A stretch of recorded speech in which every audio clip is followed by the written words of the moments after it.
Hey, this is John from Unsheathed Sword Reviews, and we are going to talk about the Silver Swallow Miao Dao today from LK Chen.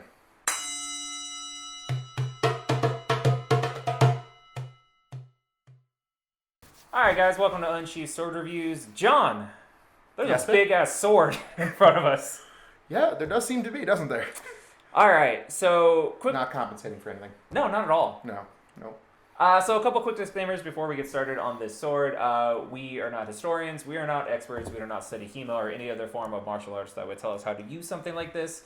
So you're not going to get any of that. What we are is consumers, and we are enthusiasts, and we want to just give you our opinions and try to help you make an informed buying decision.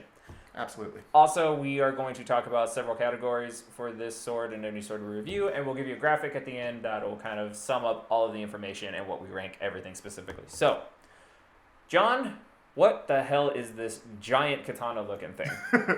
This is a Miao Dao, okay?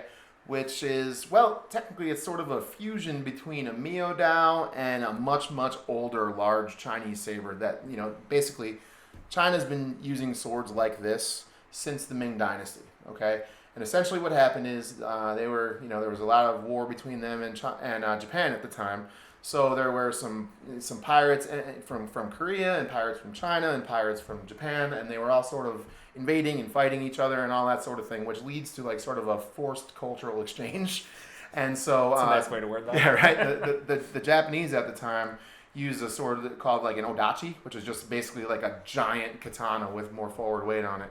And obviously that must have been effective on some level because the Chinese decided to make their version of it, essentially their version of it, which tended to be lighter and more flexible than a more rigid-bladed odachi would be, but still sort of a similar function, similar performance, similar role in the battle. So that's where it originally came from. And those sorts of swords, called various things over time with slight variances in build and construction and blade shape and all that sort of thing, have been in use in China right up until the modern era. And so while this is called a Miao Dao, it is kind of a synthesis of all of those together. And Miao Dao were used as recently as the Second World War in 1945. So these things have been, swords like this have been in use in China for forever. That's insane. So it's a 40-inch blade, and it's, 56 inches overall. So it is quite literally a big two-handed great sword type lengths. It has a 14-inch grip. It is, 3 pounds, 5 ounces, which is way lighter than something this long should be. Has any right to be. It again, we'll get to it later, but it throws you off. Point of balance is about 3¼ inches. HRC of 54 to 55. It has a distance taper from 9 millimeters down to about 3. For comparative purposes, it is not that much shorter than the Hanwei Lowlander behind me, and that thing is a freaking tank. That thing literally takes 2 hands to use. This, you can use one hand. We'll show you in some of the cutting, but overall, what do you think of the fit and finish and the build quality and all that kind of stuff? I really like the fit and finish on this sword. It's got, this is like a stainless steel guard and pommel that it has on it. It's kind of an integrated pommel in that, so if you see there's that steel cap on the end, from what I understand, it's got kind of 2, long pieces that come up along the side of the wooden handle, and then they are pinned through so that it's all held together. Very, very well constructed. There is a slight gap in the crossguard, but that sort of thing doesn't bother me very much. And I can't talk enough about the way I like this wood grain handle. Uh-huh. I think it is just absolutely beautiful. It's just absolutely beautiful. So yeah, I love the way the sword's put together. Yeah, from an aesthetic standpoint, it is a damn good looking sword.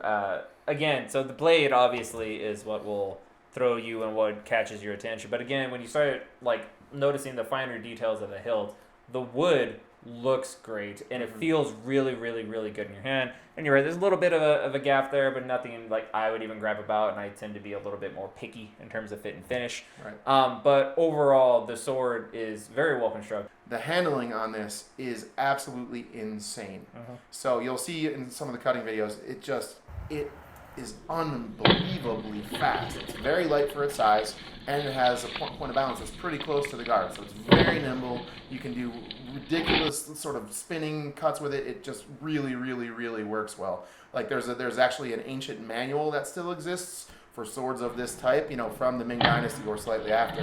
And it illustrates some techniques where you'll use it to parry a sword and then come around and get the guy. And you can do that so fast that it like your brain doesn't even compute. It's really, really insane. It handles beautifully. Mm-hmm. You even can pull off one-handed cuts. I don't think you should. I don't recommend it. Right. But you can, and that's just stupid that that's even a possibility. Yeah. But you're right. You start swinging this around, and you expect it to have a certain weight to it. You expect it to have a certain movement to it, and it doesn't. It's just so much faster. Size. It completely belies its size. There's no doubt about that. So, yeah, handling. It is, I mean, full disclaimer, I bought this with my own money. It is my favorite sword that I own. Absolutely. Just everything about it. I love it. So this hasn't been sharpened. No, professionally. It has not been to the Spardoff yet. So how's the edge out the box then? It's a fairly standard LK Chen edge. It's good enough to cut if you have good form, and if you don't have good form, or if you, for example, swing it backwards like our friend did, then it's not going to cut. So, spoiler alert, it's not sharp on the back, just so you know. But so that was the dull part. Like I saw it happening. Hold on, everybody.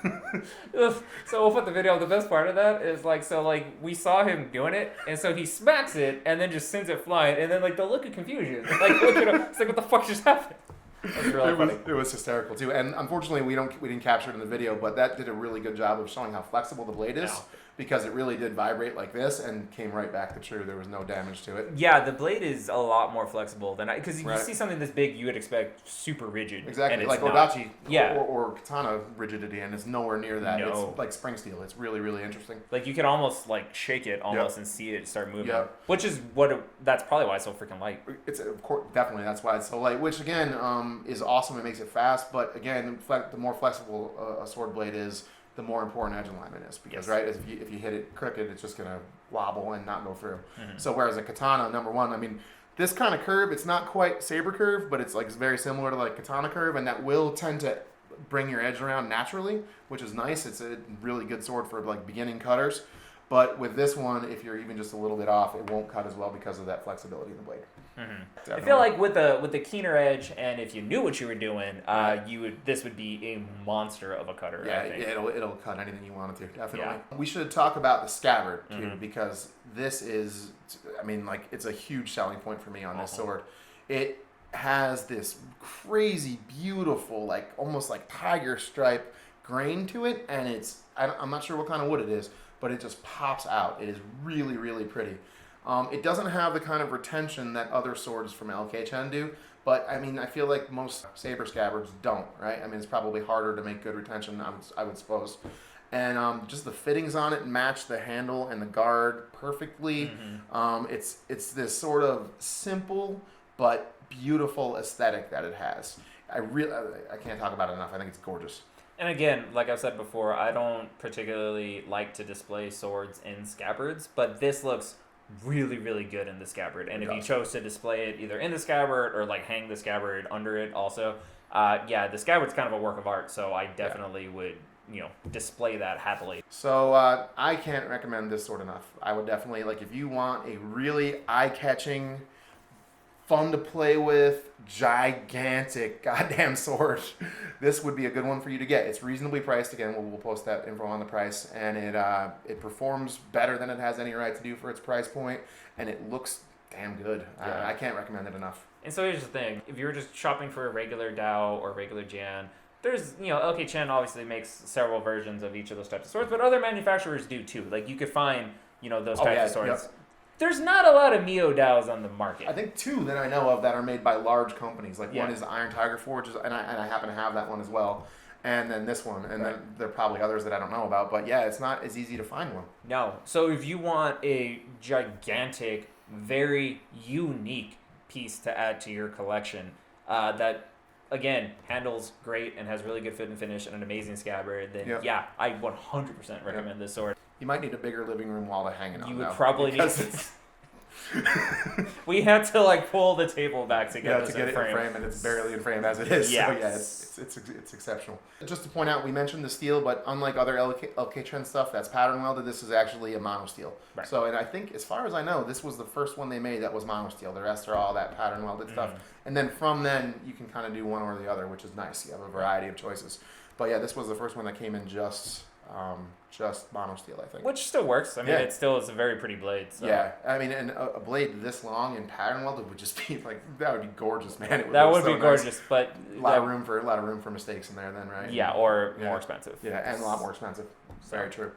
So yeah, that's about all I got. Yeah. So all right. So definitely check this sword out. Give us a thumbs up if you've enjoyed this video, and please subscribe to our channel.